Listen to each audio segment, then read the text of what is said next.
मैंने वही डॉक्टर साहब से बात करी, मैंने कहा यहाँ पर तो केवल 2 अक्षर की बात चल रही है, इतने नाम कौन जपेगा, कौन, ये नाम ज्ञान सही नहीं है।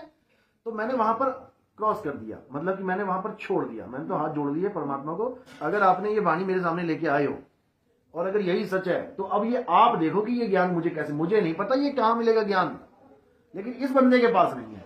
रामपाल जी को रिजेक्ट कर दिया मैंने उसी वक्त। हाँ तो वो शुरू में 7 नाम दे रहे नहीं, इसीलिए देखो राधा स्वामी का हम इतना शुक्र करते हैं कि हमें राधा स्वामी पंथ में इतना तो पता लग गया था कि वो नाम बोलने लिखने पढ़ने में नहीं आता, ये तो पता लग गया था। अब कोई कहे कि बोलने लिखने पढ़ने वाले मंत्रों से तुम्हारी मुक्ति होगी तो मैं तो कभी ना मानता, और उनका सारा खेल ही मंत्रों का था रामपाल जी महाराज का। जब उस डॉक्टर ने मुझे बताया कि ऐसे ऐसे मंत्र जपने पड़ेंगे, मैंने उसी को रिजेक्ट कर दिया। मैंने कहा डॉक्टर साहब ये ज्ञान है ही नहीं, आप कह रहे हो कबीर साहब का ज्ञान है, ये कबीर साहब का ज्ञान है ही नहीं। अब उनको ऐसी जगह छोड़ दिया उन्होंने मुझे कि अब मैं बीच में अटक गया, ना मैं पीछे जा सकता हूं क्योंकि पता लग गया कि वो नकली माल है, ना मैं आगे जा सकता हूं क्योंकि यही नहीं पता कि असली माल कहां मिलेगा। तो वहीं पे अपनी कहानी तो बीच में अटक गई भैया। फिर क्या करे, फिर मामा जी को फोन किया, उनको मैंने बताया कि ऐसे ऐसे जो ज्ञान है सोई गुरु पूरा कहा है। ये तो मेरे दूसरे मामा जी, एक तो वो थे जो दिल्ली गए और एक वो है उनसे बड़े वाले जो सबसे इंटेलिजेंट बंदे हमारे खानदान में।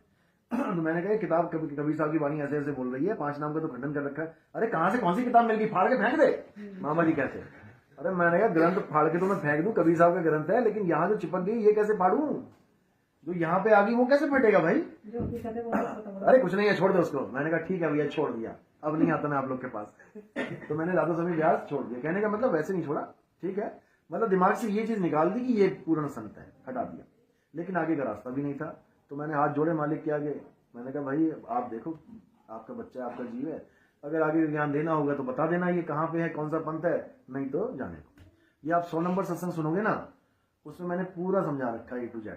फिर कहीं पे मैं कपड़े प्रेस करवाता था अपना, चंडीगढ़ में जॉब करता था ना, तो जहां पे मैं कपड़े प्रेस करवाने जाता, धोबी था वो, वहां पर उस बंदे ने ये वाणी बोली, ग्रंथ में दिखाई, मैं तो होश उड़ गया। मैंने कहा यही तो मैं ढूंढ रहा था, सोई गुरु पूरा कहावे 2 अक्षर का भेद बताओ। और देखो ये वाणी नानक साहब की लिख के उन्होंने बता रखी है, रामपाल वालों ने, रामपाल जी महाराज ने, कि ये नानक साहब कहते हैं सोई गुरु पूरा कहावे। और जो वो बंदा मुझे मिला, वो बंदा मिला जो उसी पंथ से जुड़ा है जिस पंथ की ये वाणी है, मदन साहिब की। मतलब मैं हैरान हो गया कि मदन साहिब के पंथ का बंदा ही मुझे बता रहा है कि सोई गुरु पूरा कहावे, और उस बंदे को भी ये नहीं पता कि ये मदन साहिब की वाणी है। वो चंडीगढ़ वाले थे ना 2 भाई। अच्छा। अब समझ लो, जो बंदा मुझे ये बता रहा है किताब खोल के, ग्रंथ खोल के, कि सोई गुरु पूरा कहावे 2 अक्षर का भेद बतावे, यही सच्चा ज्ञान है, उसको ये नहीं पता कि ये वाणी किस महात्मा की है। वो कह रहा है कबीर साहब की है, कबीर। अरे मैंने कहा कोई बात नहीं, मुझे भी नहीं पता लगा कि ये मदन साहिब की वाणी है। ये तो थोड़े महीनों के बाद जब संत महात्मा प्रकाश भाग मेरे पास ओरिजिनल किताब आई राधा स्वामी की, अब उसमें लिखा हुआ है, उसमें दो नाम लिख रखे हैं, एक किताब अलग है एक अलग है। एक में लिखा है कि गुरु ग्रंथ साहब में ऐसा लिखा है, और दूसरी में लिखा है कि मदन साहिब ऐसा कहते हैं। अरे मैं हैरान हो गया, मैंने कहा मदन साहिब की वाणी है ये, और उसी पंथ में मैं आ गया। देखो फिर मैं मदन साहिब के पुराने वाले ग्रंथ खोले जो उनकी अपने ग्रंथ है, उसमें वाणी मिल गई है। मैंने कहा क्या बात है, देखो मालिक की मौज होती है, मतलब जिसका कोई अता पता नहीं, मतलब एक ऐसा बंदा, एक ऐसा पंथ जिसका तुम्हें पता ही नहीं है ऊपरी दुनिया में कहां पे है, वहां तुम खुद ही पहुंच जा रहे हो। मतलब इतनी बड़ी दया होती है। देखो मैं तो हैरान हूं कि जब वो कहते हैं ना कि अंधा कभी आंख वाले को नहीं पकड़ सकता, लेकिन यहां पर आंख वाला खुद हाथ पकड़ा देता है कि ले बेटा पकड़ ले। फिर कहते हैं कि अंधे के हाथ बटेर लग गई, कहते हैं ना वो तो शिकारी बन गया। तो ऐसा शिकारी बना देता है वो कि फिर जय जयकार होती है। चलो बाकी 100 नंबर में सुनोगे आपको समझ में आएगा। समझोगी, जो तुम्हें सही से समझा दे वही है समझाने वाला गुरु। और कौन है गुरु? उलझाने वाले मिलेंगे सब, समझाने वाला सुलझाने वाला कोई कोई है। मुझे गुरु बनाने का मतलब ये नहीं कि तुम मेरे साथ जुड़ गए, मुझे गुरु बनाने का मतलब है कि तुमने वो पहेली सुलझा ली, गुरु के माध्यम से हमने वो पहेली सुलझा ली जो हम नहीं सुलझा पा रहे थे। हमें हमारा ही ज्ञान मिल गया, क्योंकि वस्तु तो आप खुद हो ना, आत्मा तो आप खुद हो। नहीं गुड़ दे दो। तो आत्मज्ञान में ऐसा नहीं है कि तुम कौन सा गुरु बनाओ कौन सा गुरु बनाओ, तुम्हें ज्ञान समझ में आना चाहिए और सही ज्ञान मिलना चाहिए। आत्मा का भी सही भेद मिलेगा तब तुम्हें मुक्ति मिलेगी, केवल कोई ऐसा कहते ना कि आत्मा ही आत्मा है, सब कुछ आत्मा है, आत्मा है, हाँ तुमने हाँ जी कर दी, बात खत्म, कुछ नहीं होगा। समझ लो, ऐसे ऐसे गुरु बैठे हैं जो तुम्हें कहेंगे कि परमात्मा ही है, सब कुछ है परमात्मा ही। उसके बाद परमात्मा के गुण बताने लग जाएंगे कि परमात्मा आहार करता है, विहार करता है, यानी खाना खाता है, टहलने भी जाता है परमात्मा।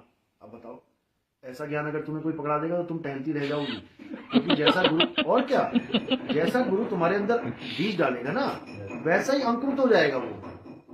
जैसा बीज डलवाओगे, अब रामपाल जी महाराज के चेलों को सपने काल के आते हैं, कहते काल आ गया था शाम को और मुझे पकड़ लिया था, बाबा जी उड़ते हुए आए, उन्होंने काल से बचा लिया, क्योंकि बीज ही वैसा पड़ा हुआ है। उनकी बुद्धि में बीज ही वैसा पड़ गया, जैसा बीज पड़ेगा वैसा पेड़ निकलेगा। आप इंटरव्यू देखो ना, बच्चे कह रहे हैं मैं वहां सतलोक गया, वहां पे रामपाल जी महाराज ने सेब खिलाया, मैंने सेब खाया और मुझे नीचे आके डकार आई। तो मैं सोच रहा हूँ भैया वहां पे सेब खा लिया तो सेब तो 84 लाख है, सेब तो 84 का एक जीव है, पेड़ पौधे जीव जंतु ये तो 84 के हैं। तो वहां सतलोक में भी अगर तुझे 84 वहां पे मिल गई तो फिर उसमें और इसमें फर्क क्या रहा? काल ने यहाँ 84 में ठोक रखा है, तू वहां सेब खा के आ रही है। बोलते ही ना वहाँ पे चमन डोलते हैं, तो फिर कभी साथ के ऊपर चमन। अरे मजाक बना दिया इन्होंने, क्योंकि इनको पता ही नहीं है कि शब्द की महिमा क्या है। शब्द की महिमा इनको सपने में भी नहीं पता लग सकती, नहीं है रामपाल जी वालों को इस चीज की मतलब ही नहीं है, वो सब शरीर में फंसे पड़े हैं। और कबीर साहब कह रहे हैं हम है शब्द शब्द हम माही, और हमसे भिन्न और कछु नाही, शब्द न बिन से देही, कहे कबीर हम शब्द सनेही। तो शब्द न बिन से देही, तुम देही में तो फंसे पड़े हो सारे, जो बिनस रही है। शब्द का तुम्हें एबीसीडी नहीं पता। और कबीर साहब कह रहे हैं हम है शब्द, मैं ही शब्द हूं। अरे तो कौन सा शब्द है भाई? कबीर साहब शब्द है तो कौन सा शब्द है? हिंदी का शब्द है, पंजाबी का शब्द है, उर्दू का शब्द है, कौन सा शब्द है? क्योंकि इनको शब्द का भेद ही नहीं पता। शब्द का मतलब होता है आत्मदेव, कि मैं आत्मदेव हूं, मैं ये दाढ़ी मूछों वाला कबीर नहीं हूं कि तुमने दाढ़ी मूछों वाला कबीर बना दिया। दाढ़ी मूछों वाला कबीर बना इसका मतलब वो यंग है, तो बिना बच्चा पैदा हुए यंग हो गया। पहले बच्चा पैदा हुआ होगा ना, पहले कबीर पैदा हुआ होगा, तभी तो आज रामपाल जी महाराज के यूट्यूब चैनल पे देखो तो बूढ़ा कबीर बना रखा है, बूढ़ा बाबा बैठा हुआ है। बताओ, तुम्हारा परमात्मा बूढ़ा हो गया, कल को वो मर जाएगा। बुढ़ापे के बाद तो मौत आती है ना, तो जब वो बच्चे से जवान, जवान से बूढ़ा हो गया तो बूढ़े के बाद मरना ही तो है उसने। तो ऐसे बूढ़े परमात्मा का हम क्या करेंगे यार? जब कहते हैं वहां जरा मरण का रोग नहीं, जरा मरण होता क्या पहले ये तो बता दो।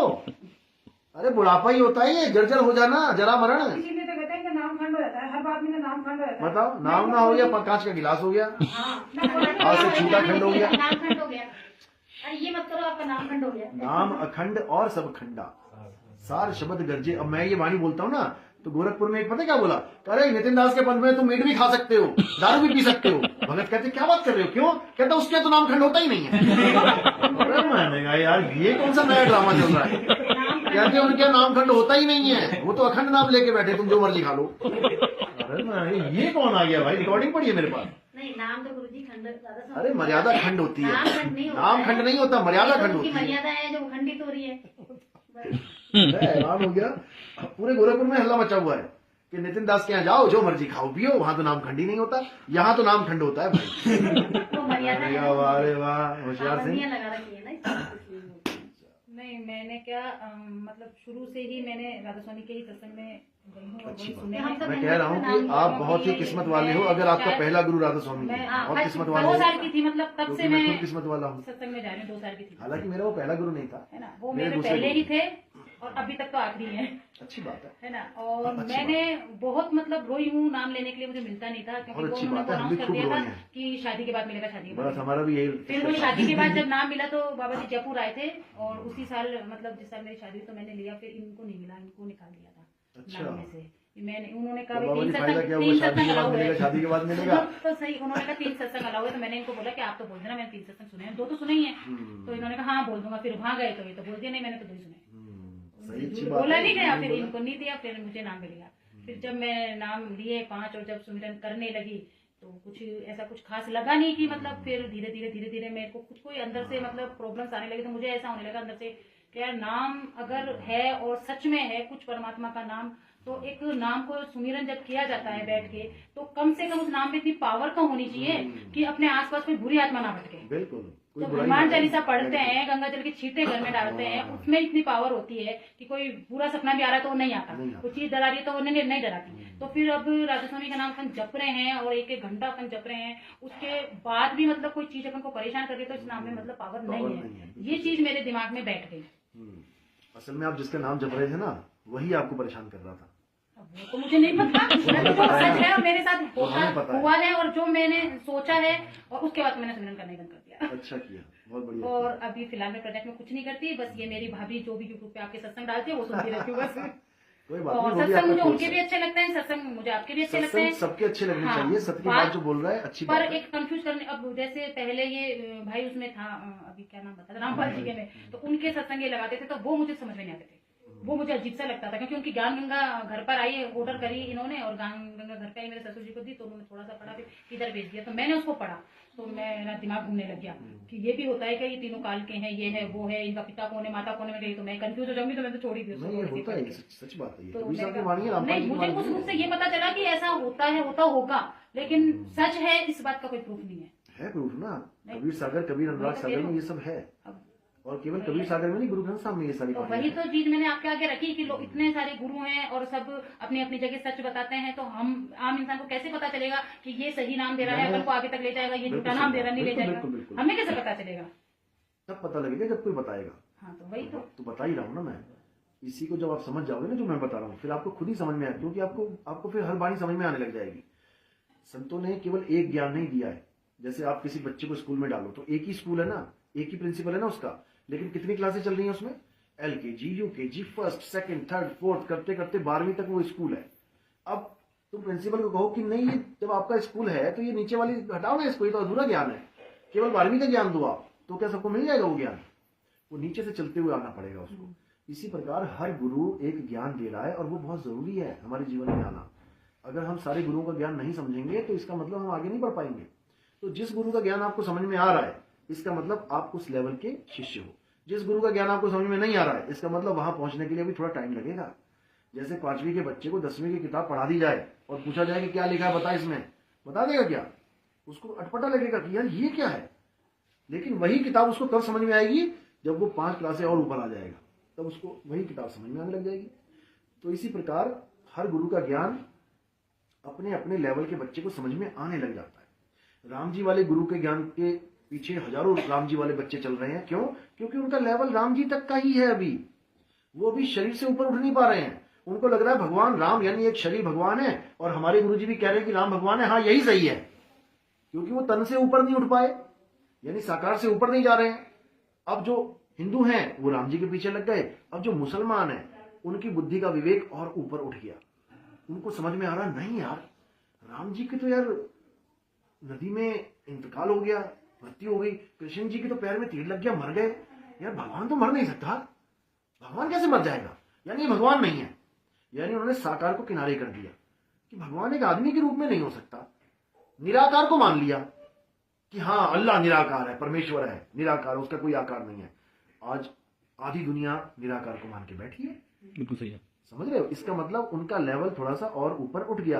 अब उनको जहां पर भी साकार की पूजा की बात चलेगी, किसी मुसलमान को हजम नहीं होगी। वो कहेगा यार क्या बात कर रहे हो। यानी कि जब छोटी क्लास से बच्चा ऊपर उठ गया, अब कोई छोटी वाली क्लास का बच्चा बड़ी वाली को समझाने लग जाए कि नहीं ऐसे होता है। अरे बेटा ठीक है, मुझे पता है, मैं पढ़ के आया हूं, तो मुझे मत सुना। यानी मेरा लेवल तुझसे ऊपर का आ गया है। इसलिए बाबा नानक की वाणी में साफ लिखा है, कहते हिंदू अन्ना यानी अंधा, और तुर्कू काणा यानी मुसलमान काणा है। गाली नहीं दे रहे हैं, गलत नहीं बोल रहे हैं। वो कह रहे हैं हिंदू अंधा है और मुसलमान काणा है। अंधा क्यों? क्योंकि ये अकल का अंधा है। इसको इतना भी समझ में नहीं आ रहा कि एक आदमी को अल्लाह बोल दिया तूने, एक आदमी को भगवान बोल दिया, जिसकी मृत्यु हो रही है, यानी तो पूरा ही अकल का अंधा है। और मुस्लिम काणा यानी मुस्लिम को आधी सच्चाई दिखाई दे रही है कि नहीं यार ये आदमी ऐसे ऐसे ऐसे मर गया, अल्लाह नहीं कह सकता इसको मैं। यानी उसने आधी सच्चाई जान ली, लेकिन वो पूरी सच्चाई नहीं जान पा रहा है, इसलिए उसको काना बोल दिया। लेकिन फिर भी जब सिखों ने मंदिर बनवाया अपना, हिंदू से पत्थर नहीं रखवाया। पता है ना, गोल्डन टेम्पल में जब गोल्डन टेम्पल बनाया गया तो इसका नींव, स्वर्ण मंदिर, उसका नींव पत्थर हिंदू से नहीं रखवाया, मुस्लिम से रखवाया। लेकिन वो मुस्लिम काना नहीं था कि कोई कहे कि वो काना था, काने से थोड़ी रखवाना था। वो पक्का आत्मज्ञानी बंदा था, मियां मीर नाम था उसका। जैसे बुल्ले शाह भी मुसलमान थे, लेकिन पक्के मुसलमान है, काने नहीं थे, वो आत्मज्ञानी थे। आत्मज्ञानी कौन होता है और काना कौन होता है वो भी समझ लो। मुल्ला जो काना होता है वो आदम की औलाद होता है। जो मुस्लिम काना होता है वो आदम की औलाद समझता है अपने आप को कि सारी दुनिया कहां से आई है, हम किसके बच्चे, आदम के बच्चे हैं, बाबा आदम के। और जो पक्का मुसलमान होता है वो क्या कहता है, जैसे बुल्ले शाह कहते हैं, नाम है आदम हब्बा जाया। वो कहता है मैं आदम हब्बा की औलाद नहीं हूं, आदम हब्बा क्या पैदा करेगा मुझे, अरे मैं आत्मा हूं भाई, बुल्ला की जाना मैं कौन। ये सुनोगे ना, ये उसमें ये लाइन आती है, कहते ना मैं आदम हब्बा जाया, ना मैं अपना नाम तराया। कहते ये नाम वाम मेरे जो है ये मेरे नाम नहीं है, पता नहीं किसने रख दिए। जिसके घर में पैदा हो जाता हूं वो एक नाम रख देता है। इसके हिंदू के घर में पैदा हो गया राम सिंह रख दिया, मुल्ला के घर में पैदा हो गया उसका नाम मोहम्मद रख दिया, ईसाई के घर में पैदा हो गया सेंट जोसेफ रख दिया। यार ड्रामा बना दिया तुमने। जिस घर में पैदा होता हूं एक नया ही नाम दे देते तुम लोग, लेकिन जो मेरा नाम है वो किसी को पता नहीं है। यही बाबा नानक कह रहे हैं, कहते कहे नानक ये तेरी बड़ाई, शुक्र है तेरी कोई नाम न जाने मेरा, शुक्र है तूने मुझे मेरा नाम दे दिया, वरना ये लोग तो पता नहीं क्या क्या नाम देते, तोमर सिंह फोमर सिंह और पता नहीं क्या क्या बना के भेज रखा था मुझे दुनिया में।